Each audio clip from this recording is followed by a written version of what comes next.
안녕하세요. 하반기 성경 공부 5번째 시간 이어가도록 하겠습니다. 우리 앞서 8장 말씀 우리 첫 번째 영상에서 보았고요. 두 번째 영상에서는 9장 1절부터 22절까지 말씀 보도록 하겠습니다. 우리 8장에서는 옛 언약과 새 언약을 이제 비교하면서 예수님은 새 언약에 따라 세워진 정말 우리에게 합당한 대제사장이시다. 그런 분이 우리에게 있다. 이게 지금 내가 당신들에게 말하고 싶은 요점입니다. 이 내용을 저희가 보았거든요. 우리 9장에서도 계속해서 그 옛 언약과 새 언약을 비교하는데 특별히 그 언약을 통해서 정해져 있는 예법 그리고 그 성소에 대한 내용들이 이어집니다. 1절과 2절에서는 먼저 첫 번째 언약, 옛 언약에 대한 내용인데요. 첫 언약에도 섬기는 예법과 세상에 속한 성소가 있더라. 예비한 첫 장막이 있고 그 안에 등잔대와 상과 진설병이 있으니 이는 성소라 일컫고 그래요. 첫 번째 언약에 또 섬기는 예법, 제사장이 어떻게 성막을 섬길 것인가, 하나님을 섬길 것인가에 대한 법이 정해져 있고 또 그들이 일할 수 있는 성소가 있다는 것이고, 근데 그 성소는 하늘에 있지 않습니다. 세상에 속한 성소예요. 앞서 이 세상에 속한 성막은 하늘에 있는 것의 모형이요 그림자라 했는데, 모형이라도 그래도 있을 거는 다 있었다, 약간 좀 이런 뉘앙스입니다. 그 성소에는 첫 번째 장막이 준비되어 있어요. 그 첫 번째 장막 안에는 등잔대와 상과 진설병이 있었고, 그렇게 등잔대, 상, 진설병이 있는 첫 장막을 우리가 성소라고 부르지요. 이렇게 말을 하는 겁니다. 모든 유대인들은 아마 잘 알고 있는 내용입니다. 그림으로 좀 보여드리면 이게 지금 성소 그림인데, 사실 이 이브리서 저자가 말하는 그 내용 중에는 저 앞에 보이는 빨간색 휘장 바로 앞에 있는 저 향단이 없습니다. 향단은 빠져 있고요.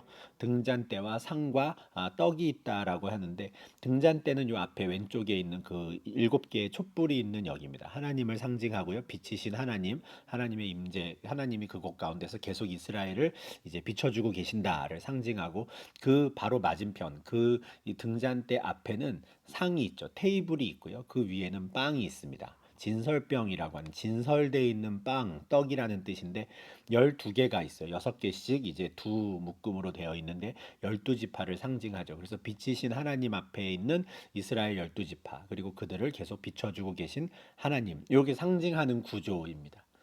근데 저 앞에 있는 저 향을 피우는 저 향단은 이유는 정확히 알 수 없지만 히브리서 저자는 저게 저 빨간색 휘장 안쪽에, 그러니까 지성소 안에 있다라고 말을 해요. 그 당시에 유대인들이 그렇게 배웠었던 것인지 이건 저희가 알 수 없지만 그렇게 순서상으로는 설명이 되어 있습니다. 이 내용을 좀 보겠습니다. 3절부터 5절인데요. 이 둘째 휘장 뒤에 있는 장막은 지성소라 한다는 것이죠. 첫 번째 장막을 딱 휘장을 걷고 들어가면 성소, 또 두 번째 휘장을 거두면 그 안에 지성소가 있다는 겁니다. 이 구조가 이렇게 되죠. 우리가 앞서 보았던 그림은 이제 왼쪽 편에 있는 성소 그림입니다. 지금 하얀색으로 보이는 게 이제 제사장이고, 이 제사장이 왼쪽 편에 있는 저 등불을 관리하고 날마다, 또 오른쪽에 있는 그 테이블 위에 있는 12개의 진설병을 일주일 단위로 이제 바꿔가면서 계속해서 신선한 빵을 유지해야 합니다. 근데 요 앞에 이제 향단 앞에 장막이 하나 더 있고요. 그 휘장 안쪽에는 언약궤가 있는 것이죠. 그런데 요 9장 3절에는 그 지성소 안에 금향로도 있다라고 말을 해요. 요 향로는 사실 계속해서 하나님 앞에 이제 향이 살라져야 하는 것이고요. 이것은 성도들의 기도를 상징하기도 하고, 또 때로는 또 하나님의 임재를 이렇게 좀 감춰주는 역할을 하는 것으로 이 향로의 용도가 쓰이게 되는데, 사실 출애굽기 30장 6절에는 이 향단을 휘장 밖에 두라라 그러거든요. 그 제단을 증거계 위 속죄소 맞은편 곧 증거계 앞에 있는 휘장 밖에 두라 해요. 그래서 이 히브리서 저자가 9장 3절에서 이 금향로가, 이 향단이 휘장 안에 있다, 지성소에 있다라고 말하는 이유를 저희가 명확히는 알 수 없지만 아무튼 그렇게 기록을 했다라는 점을 생각을 해보면 추정컨대 그 당시 유대인들이 그렇게 배웠었나 보다 정도는 우리가 좀 생각을 할 수 있을 것 같습니다. 근데 이 향단은 날마다 아침과 저녁으로 계속해서 이곳에서 향이 이제 살라져야 하는 거예요. 제사장이 이제 성소에 들어와서 등불을 관리하고 할 때마다 같이 이 향도 관리해야 하는 것입니다. 그렇게 해서 끊임없이 하나님 앞에 이제 향기로운 향이 올려지도록 하는 것이죠. 근데 지성소 안에 이제 진짜 있는 건 이거죠.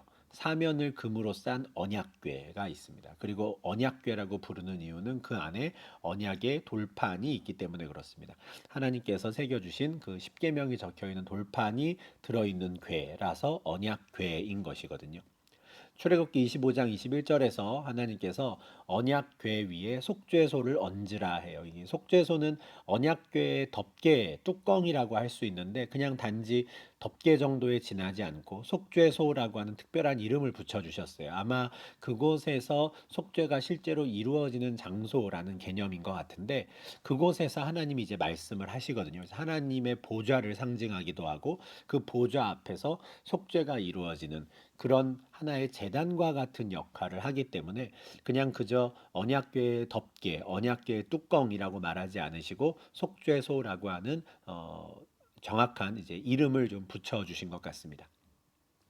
근데 그 궤 위에 속죄소를 얹고 증거판은 그 궤 속에 넣으라 해요. 궤 속에. 그래서 그 궤 안에는 언약의 돌판이 들어있다라고 저희가 이제 생각을 하는 것이죠. 근데 역시 이제 그 또 다른 두 가지 물건이 더 들어있다라고 히브리서 저자는 말을 해요. 물론 구약 성경에 나오는 내용이기는 한데 이 부분은 좀 한번 보겠습니다. 그 언약궤 안에 언약의 돌판들뿐만 아니라 만나를 담은 금 항아리와 아론의 쌍난 지팡이도 있었다 이렇게 말을 하거든요. 근데 이 부분도 사실은 우리가 구약 성경이랑 좀 비교를 해보면 정말 이것이 그 언약궤 안에 있었을까라는 생각은 좀 하게 됩니다. 출애굽기 16장 33절과 34절에서 하나님께서는 만나 한 오멜을 항아리에 담아서 그것을 여호와 앞에 두어라 하시거든요. 여기서 이제 앞이라고 하는 표현이 나오는데 이어지는 내용을 보면 아론이 여호와께서 모세에게 명령하신 대로 그것을 증거판 앞에 두었다 해요. 여기 증거판 앞이라고 하니까 조금 애매합니다. 언약궤 앞인지 아니면 언약궤 안에 이 항아리도 집어넣는데 그 안에서의 위치가 증거판 앞인 것인지 요건 조금 좀 불분명해요.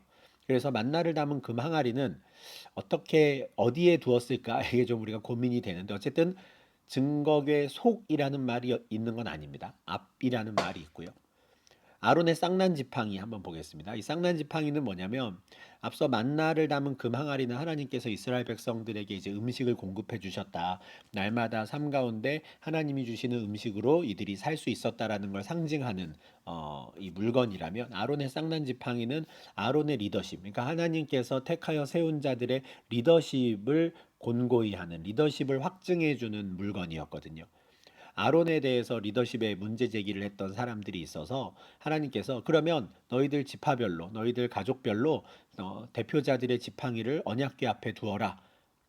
그 중에 내가 정말 택하여 세운 리더에게 지팡이에서는 싹이 날 거다 해요. 놀라운 일이죠. 그냥 죽은 나무 도막인데 거기서 싹이 날 거다 해요.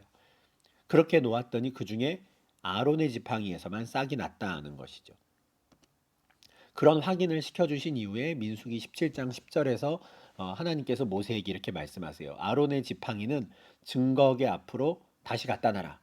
그래서 또다시 반역하는 자들이 있다면 그 지팡이를 보여줘라 이렇게 말씀을 하시는 건데 여기서는 좀 위치가 분명합니다. 증거궤 속이 아니라 증거궤 앞에 두어라 한단 말이죠. 그러니까 이 아론의 쌍난 지팡이는 언약궤 안에 들어가는 게 아닙니다. 증거궤 앞에 그냥 두는 것이죠. 물론 지성소 안에는 있겠지만 그 언약궤 안에 들어가지는 않는 것이죠. 그래서 이 앞으로라고 하는 이 단어가 어, 만나를 담은 금 항아리에도 똑같이 쓰였다라는 걸 생각을 하면 저는 이 만나를 담은 금 항아리도 지성소 안에는 있었지만 그렇다고 해서 언약궤 안에 들어있지는 않았을 것 같다. 밖에 이제 꺼내져 있었을 것 같다라고 생각을 합니다. 그렇지만 뭐 또 이유는 알 수 없도록 없지만 히브리서 저자는 이 세 가지 물건이 다 언약궤 안에 있었다라고 설명을 하는데 이것도 역시 어쩌면 그 당시 유대인들이 그렇게 배웠던 것일 수도 있고요. 아니면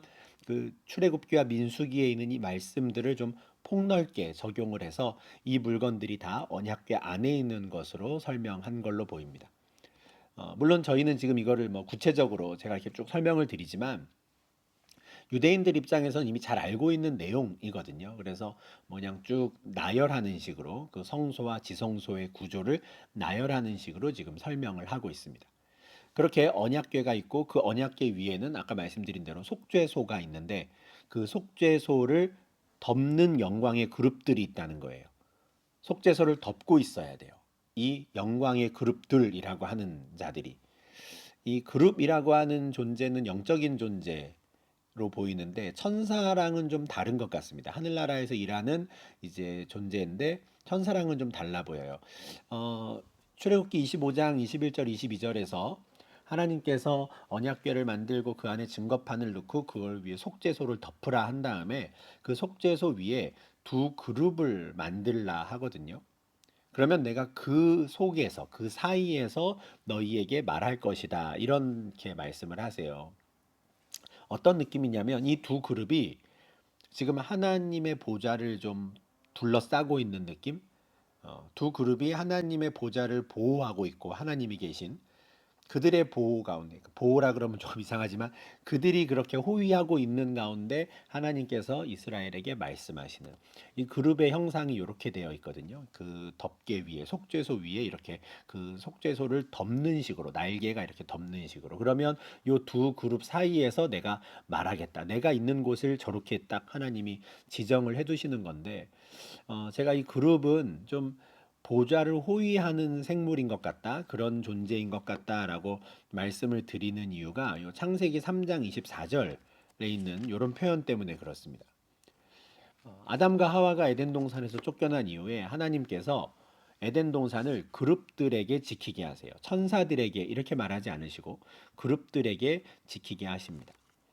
천사는 심부름꾼의 의미가 강하다면, 그러니까 하나님이 명령을 내리시면 이리 가고 저리 가고 하나님 말씀을 대신 전하고 뭐 가브리엘 같이 그렇게 심부름꾼의 의미가 강하다면 그룹들은 하나님이 계신 곳을 지키는 호위무사 같은 느낌이에요. 그래서 에덴 동산을 지키는 것도 그룹들이고 또 제가 인용을 하진 않았지만 에스겔 1장에 보면은 보좌를 둘러싸고 있는 네 개의 생물들에 대한 묘사가 나오거든요.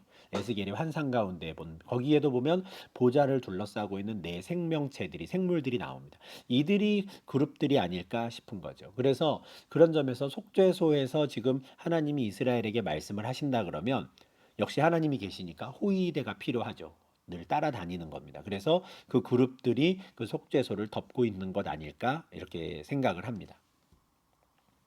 근데 저자는 그냥 이 말씀드린 대로 이 성소와 지성소의 구조를 쭉 그냥 나열을 하고 이것들에 관해서는 이제 낱낱이 말할 수 없다, 말할 필요 없다 이런 거죠. 유대인들이니까 잘 알고 있으니까 말입니다. 근데 이런 것들이 이제 예비된 상태에서 그곳에서 제사장들이 일을 하는 겁니다. 레위 지파의 제사장들이. 6절 7절입니다. 이 모든 것들을 이같이 예비하였으니 제사장들이 항상 첫 장막에 들어가 섬기는 예식을 행하고 오직 둘째 장막은 대제사장이 홀로 1년에 한 번 들어가되 자기와 백성의 허물을 위하여 드리는 피 없이는 아니하나니 해요. 이렇게 하나님이 본 따서 만들라라고 하셨던 그 성전이 회막이 예비가 돼 있으면 이제 제사장들은 율법에 기록된 대로 한 사람 한 사람 세워져 가지고 자기들 순번에 따라서 들어가서 일을 하는 거죠. 첫 장막 성소에 들어가서 그 성소를 섬기는 예식을 합니다. 지금 여기 있는 그림처럼 이 흰 옷을 입은 제사장이 들어가서 불도 촛불도 점검하고 빵의 상태도 점검하고 또 향도 피우고 하면서 요 성도소를 이제 섬기는 예식을 그 예법대로 행하는 것이죠. 그런데 요 두 번째 휘장 안쪽 지성소에는 항상 들어갈 수가 없어요. 수시로 들어갈 수가 없습니다. 그 두 번째 장막 지성소는 다른 제사장들은 절대 안 되고 대제사장만 들어갈 수 있는데 대제사장도 1년에 한 번만 가능하다. 이게 예법이에요. 그 성막을 섬기는 예법. 대제사장도 1년에 딱 한 번만 들어갈 수 있다는 거예요. 레위기 16장 2절에 하나님께서 모세한테 아론한테 이렇게 알려주라 하셨어요. 성소의 휘장한 법궤 위 속죄소 앞에 그 속죄소에 하나님이 계시니까요. 그 앞에 아무 때나 들어오지 말라 하세요. 아무리 네가 대제사장이라도 아무 때나 들어오면 안 된다. 그러면 너도 죽는다 하는 것이죠. 1년에 한 번 내가 딱 들어오는 걸 허용해 줄 텐데 그때도 자기와 백성의 허물을 위하여 피의 제사를 드리면 그때서야 비로소 들어올 수 있다. 이렇게 조건을 주시는 거예요. 아무 때나 안 되고 1년에 한 번인데 그때도 반드시 피를 뿌리는 제사를 드린 후에. 레위기 16장 17절에 그가 지성소에 속죄하러 들어가면 자기와 그의 집안 이스라엘 온 회중을 위하여 속죄해야 하는 것이죠. 대제사장이라고 해서 아무 때나 들어갈 수가 없는 겁니다. 레위기 17장 11절 말씀처럼 피가 죄를 속하기 때문에, 왜냐? 생명이 피에 있어서. 그래서 제 대제사장이 지성소 안에 들어가기 위해서는 반드시 피를 뿌리는 제사를 드려야 하고 그 다음에야 비로소 지성소 안에 들어갈 수 있다. 이게 성소에서 섬기는 예법이에요. 하늘의 모형으로 만들어진 성소, 그 성소에서 성막에서 일하는 예법이 이와 같아요. 그러면 이렇게 이 땅에 준비된 그 성막에서는 이런 방식으로 일해라라고 하나님이 율법을 주신 걸 통해서 우리는 무엇을 알 수 있느냐? 8절 말씀입니다. 성령이 이로써 보이신 것은 첫 장막이 서 있을 동안에는 성소에 들어가는 길이 아직 나타나지 아니한 것이라. 이걸 통해 성령이 우리에게 보여주신 것. 모든 것을 산에서 보이는 본을 따라 지으라 하셨고 또 그곳에서의 이제 예법대로 일하라 하셨는데 그 모든 걸 통해서 무엇을 알게 하시느냐? 아, 성소에 들어가는 하나님이 계신 곳까지 가는 길이 아직 만들어지지 않았구나라는 걸 깨닫게 된다는 거예요.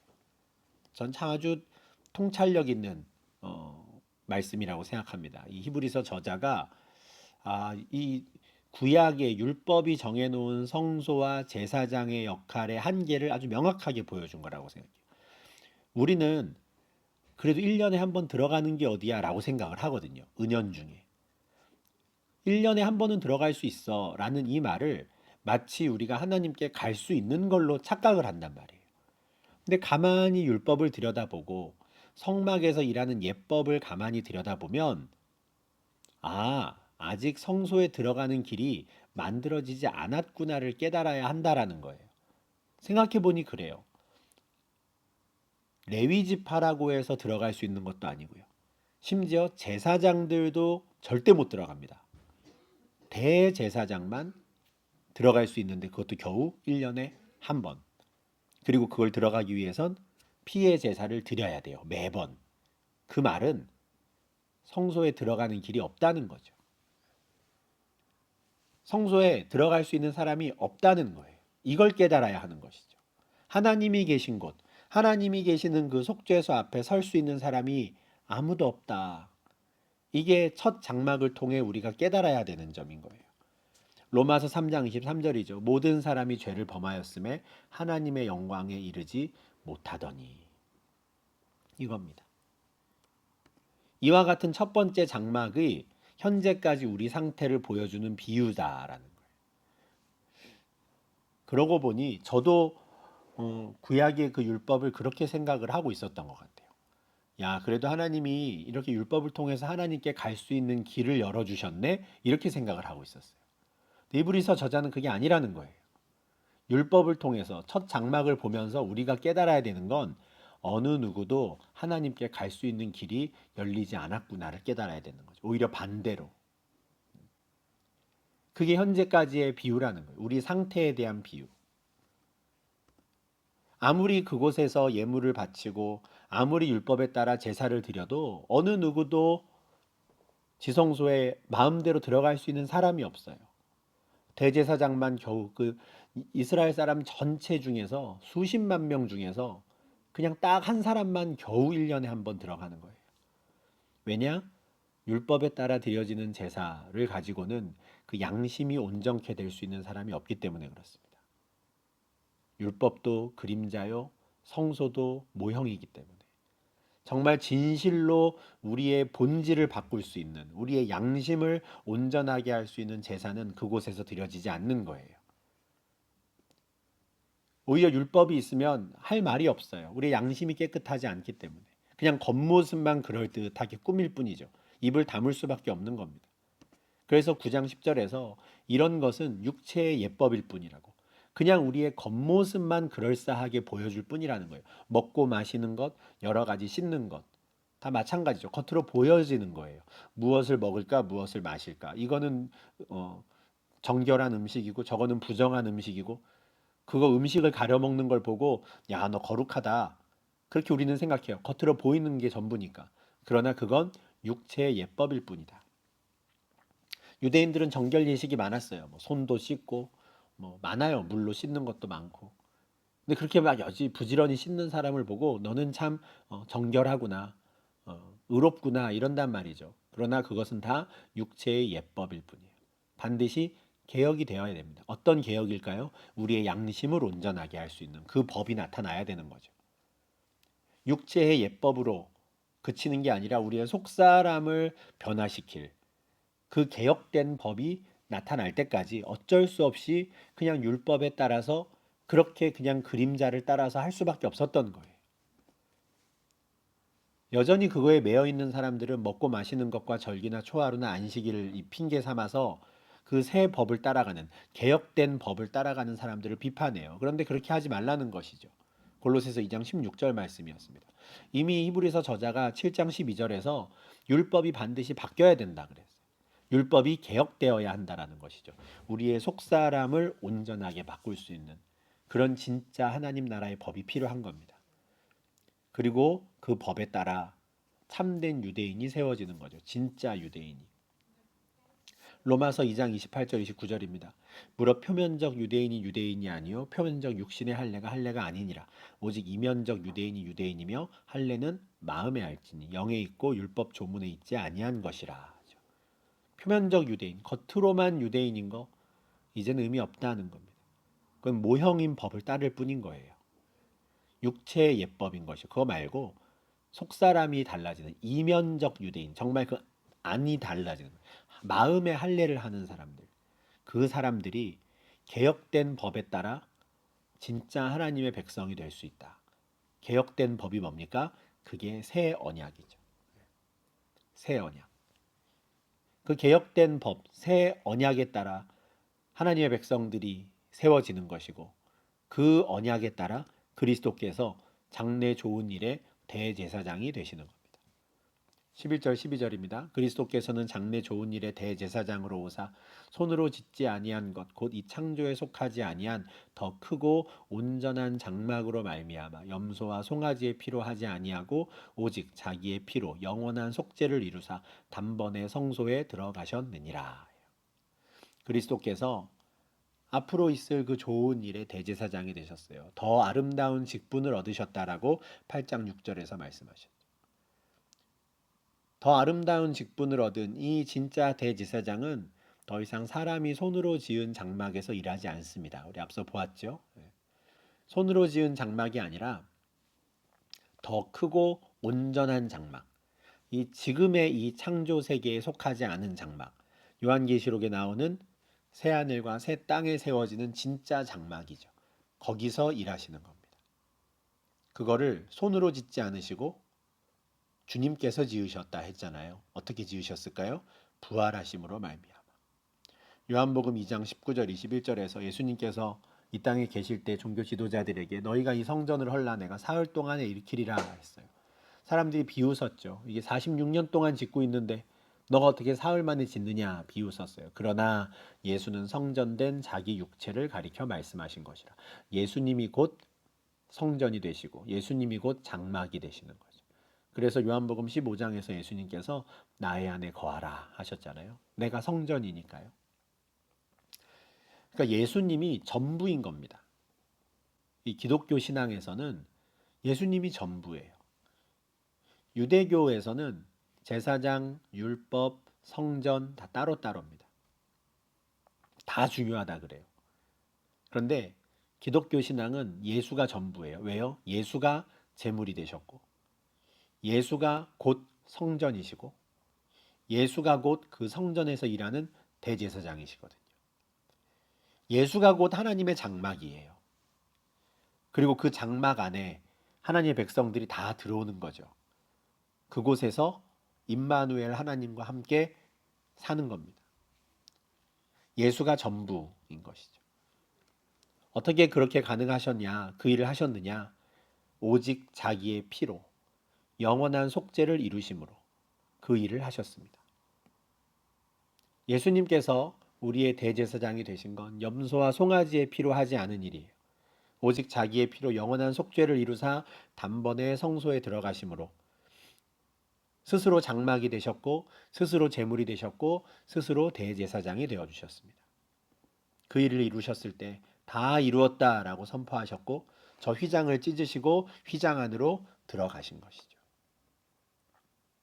그래서 이 저자는 13절 14절에서 이렇게 항변합니다. 염소와 황소의 피와 및 암송아지의 죄를 부정한 자에게 뿌려 그 육체를 정결하게 하여 거룩하게 하거든 하물며 영원하신 성령으로 말미암아 흠없는 자기를 하나님께 드린 그리스도의 피가 어찌 너희 양심을 죽은 행실에서 깨끗하게 하고 살아계신 하나님을 섬기게 하지 못하겠느냐. 아멘입니다. 율법에 따라서 염소와 황소의 피, 암송아지의 죄를 가지고 우리의 육체가 정결해진다라고 우리가 배웠어요. 유대인들은 그렇게 배웠죠. 육체의 예법이에요. 정말로 그렇게 되었다면 하물며 영원하신 성령으로 말미암아 흠 없는 자기를 하나님께 드린 그리스도의 피가 짐승의 피가 아니에요. 그리스도의 피가 우리의 겉모습만이 아니라 우리의 양심을 깨끗하게 하지 못하겠느냐? 반문을 하는 것이죠. 더 이상 육체의 예법이 아닌 겁니다. 겉모습만 그럴듯하게 만드는 게 아니라 우리의 양심을 깨끗하게 한다라는 것이죠. 그리스도의 피의 능력입니다. 에베소서 1장 7절이죠. 우리는 그리스도 안에서 그의 은혜의 풍성함을 따라 그의 피로 말미암아 속량 곧 죄사함을 받았느니라. 아멘.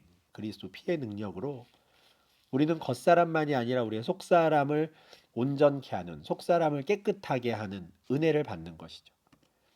베드로전서 1장 18절 19절도 마찬가지입니다. 너희가 알거니와 너희 조상이 물려준 헛된 행실에서 대속함을 받은 것은 은이나 금같이 없어질 것으로 된 것이 아니요 오직 흠없고 점없는 어린 양 같은 그리스도의 보배로운 피로 된 것이라. 우리가 대속을 받은 건 그리스도의 보배로운 피 덕분이다. 그래서 15절입니다. 이로 말미암아 그는 새 언약의 중보자가 되셨다 선포하는 것이죠. 그리스도의 피로 말미암아 스스로 제물이 되심으로 이제는 우리의 대제사장 곧 새 언약의 중보자 하나님과 우리 사이를 연결하시는 중보자가 되셨다. 그게 새 언약입니다. 옛 언약의 중보자는 모세였다면 대제사장들이었다면 새 언약의 중보자 예레미야 31장 31절에서 예언했던 이스라엘 집과 유다 집과 더불어 새 언약을 맺으리라 했던 바로 그 새 언약. 누가복음 22장 20절에서 예수님께서 이 자는 내 피로 세우는 새 언약이다라고 선포하셨던 그 새 언약, 그 새 언약의 중보자가 바로 예수 그리스도가 되셨습니다. 말하는 거예요. 그렇게 하신 이유는 당신의 피를 스스로 흘리며 새 언약의 중보자 되신 이유는 첫 언약 때 구약이죠. 그 율법이 정한 그 죄로부터 그 값을 치르기 위해 속량하시려고 죽으셨고 그로 말미암아 부르심을 입은 자들에게 영원한 기업의 약속을 주고자 하셨습니다 하는 거예요. 예수님께서 당신의 피를 흘리신 건 죄값을 치르시기 위해서였어요. 마가복음 10장 45절이죠. 인자가 온 것은 자기 목숨을 많은 사람의 대속물로 주려 함이라. 죄값을 치르시고 그걸로 끝이 아닙니다. 말씀드린 대로 부르심을 입은 자들, 하나님의 백성들이죠. 하나님이 택하여 부른 자들에게 영원한 기업의 약속, 영원한 하나님의 나라를 선물로 주고자 하심이라. 정말 은혜입니다. 이스라엘 백성들에게 가나안 땅을 그들에게 기업으로 주고자 하셨거든요. 그래서 언약을 맺었잖아요. 근데 이스라엘이 언약에 신실하지 못해서 첫 번째 언약이 깨져버렸어요. 그 땅에 들어가서도 계속해서 성실하지 않게 언약을 지키지 않으니까 어떻게 됐습니까? 그 땅에서 쫓겨나 버렸죠. 기업을 상실해 버린 겁니다. 그런데 예수님께서 다시는 그런 일이 일어나지 않도록 언약의 당사자 중에 사람이 해야 될 것까지도 예수님이 다 하시고 심지어 그 계약을 어긴 것에 대한 그 대가도 치르시는 거죠. 그게 죽음입니다. 첫 언약 때의 범한 죄, 첫 언약을 지키지 않은 그 대가도 예수님이 직접 치르시면서 하나님이 택하여 부른 모든 하나님의 백성들이 그 기업을 잃어버리지 않도록 영원한 기업의 약속을 얻게 하시기 위해서, 그걸 하기 위해 새 언약의 중보자가 되셨다는 거예요. 이게 로마서 8장 28절에서 하나님을 사랑하는 자고 그의 뜻대로 부르심을 입은 자들에게는 모든 것이 합력하여 선을 이루느니라예요. 여기서 선이 뭡니까? 영원한 하나님 나라를 기업으로 받는다는 거예요. 이 땅에서 잘 먹고 잘 살게 될 거야, 이게 아니죠. 이 땅에서는 어떤 일이 일어나더라도 상관없다는 겁니다. 부르심을 입은 자들은 반드시 선을 이루게 된다. 로마서 8장 30절에서 이어지는 말씀이 좀 더 구체적이 되죠. 그 선이 뭡니까? 영화롭게 된다는 거예요. 부르신 그들을 또한 의롭다 하시고 의롭다 하신 그들을 또한 영화롭게 하셨느니라. 이렇게 하고 싶으셔서 당신의 피를 흘려가면서까지 새 언약의 중보자가 되신 거예요. 16절 17절에서는 이 예수님의 죽음과 새 언약의 관계를 이렇게 설명합니다. 유언은 유언한 자가 죽어야 되나니 유언은 그 사람이 죽은 후에야 유효한즉 유언한 자가 살아있는 동안에는 효력이 없느니라.